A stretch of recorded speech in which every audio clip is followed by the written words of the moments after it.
Shalom Bapak Ibu Saudara yang dikasihi Tuhan. Seri pengajaran hari ini berjudul Jangan Terpapar Virus. Saudara, keadaan dunia saat ini yang semakin jahat tak ubahnya seperti virus yang mudah menyebar dan menular.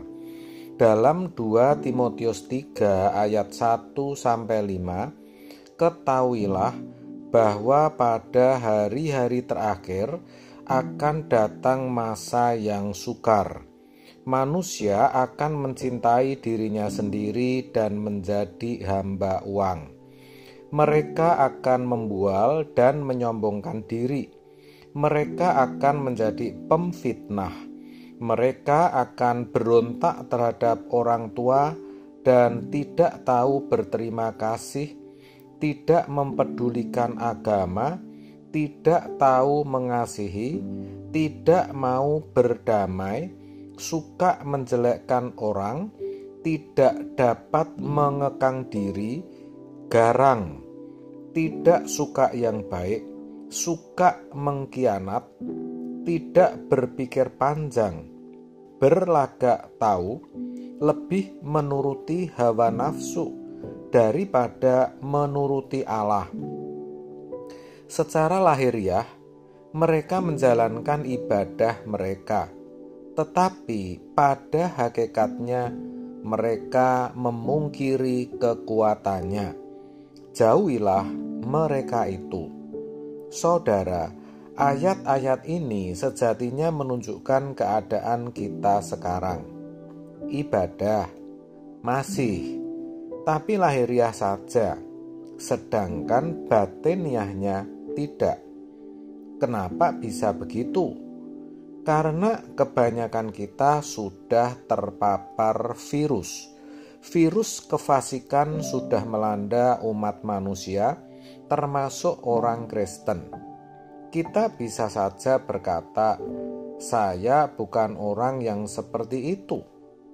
Tapi pertanyaannya, apakah benar kita sudah bersih dari virus mencintai diri sendiri, hamba uang, tidak jujur, menyombongkan diri, pemfitnah, dan lainnya?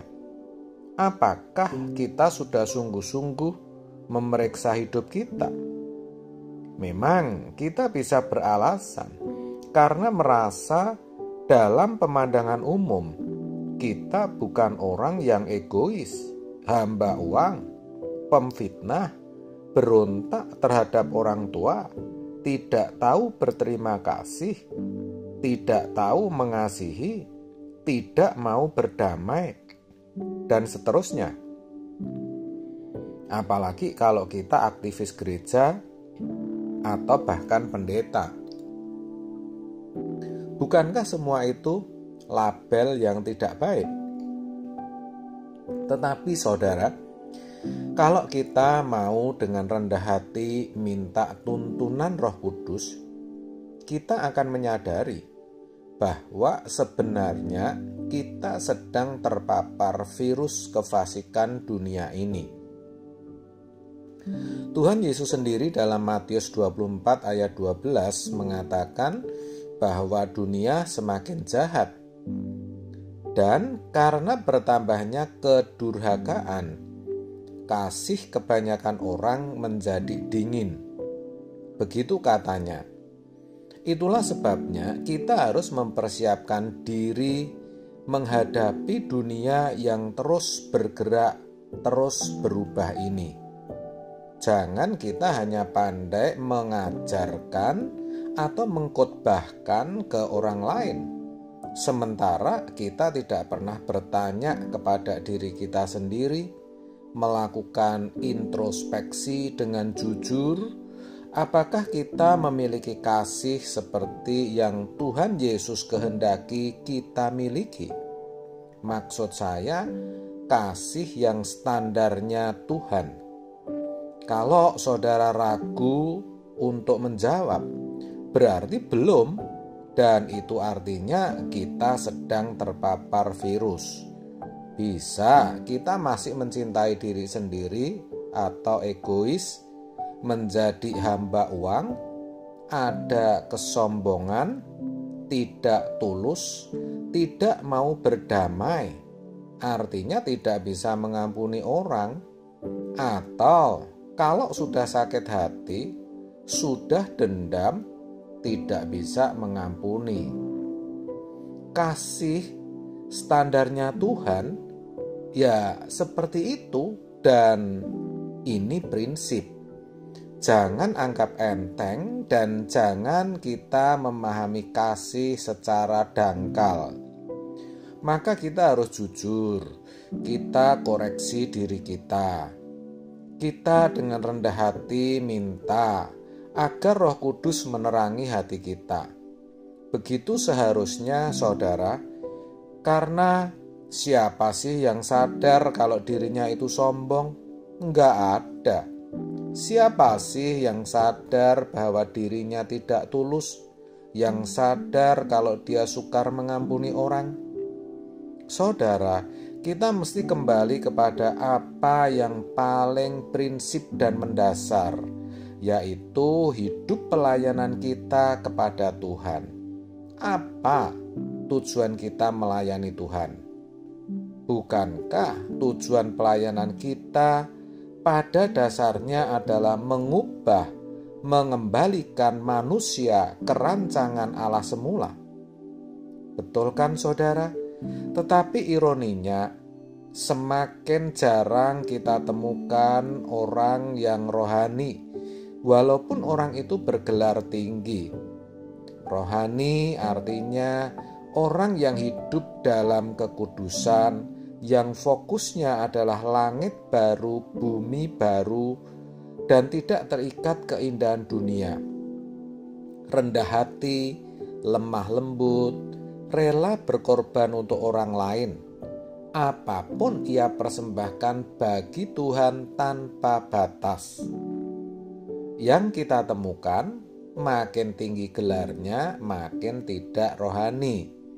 Makanya kita harus jadi hamba-hamba Tuhan yang rohani. Makin banyak dan makin tinggi gelar kita harus makin rohani. Artinya makin kudus, hidup makin tidak bercacat celah. Jangan malahan makin sombong, makin angkuh, makin arogan. Pandai bicara, tetapi tidak memancarkan pribadi Kristus. Ingat, dunia kita semakin fasik dan sedang menuju kepada kebinasaan kekal. Coba bagaimana seandainya Tuhan Yesus datang hari ini? Apa Tuhan puas dengan hidup kita? Ayo berubah, saudara. Tanpa kita mau berubah, tidak mungkin kita bisa melayani Tuhan. Tidak mungkin kita bisa mengubah orang. Namanya pelayanan atau melayani Tuhan itu tidak harus di mimbar atau di gereja. Kita bisa kok ambil bagian dalam pelayanan misi dengan memberikan sebagian uang kita kepada hamba-hamba Tuhan misi. Ibaratnya kita menanam saham kekal di situ. Merekalah yang menjadi perpanjangan tangan kita. Kita harus selalu ingat, saudara, masalah terbesar di dunia ini adalah masalah kebinasaan yang merupakan akibat kejahatan manusia yang bertambah-tambah. Nah, dengan ambil bagian dalam pelayanan misi, kita telah ikut mengubah orang, mengubah yang tadinya tidak rohani menjadi rohani. Sekali lagi, yang rohani adalah orang yang hidup kudus, fokus langit baru, bumi baru, tidak terikat dunia, rela berkorban apapun untuk pekerjaan Tuhan. Hidupnya tidak melukai, tidak menyakiti sesama, dan pasti bisa dirasakan oleh sesama. Dan yang namanya rohani atau tidak, itu tidak bisa ditutup-tutupi, kelihatan. Jadi menjadi tantangan kita semua untuk memiliki kehidupan rohani yang betul-betul baik dan benar. Sebab kalau kita memiliki pikiran dan perasaan Kristus, maka dimanapun kita hadir, kita menulari sesama. Tidak bisa tidak. Amin. Tuhan Yesus memberkati.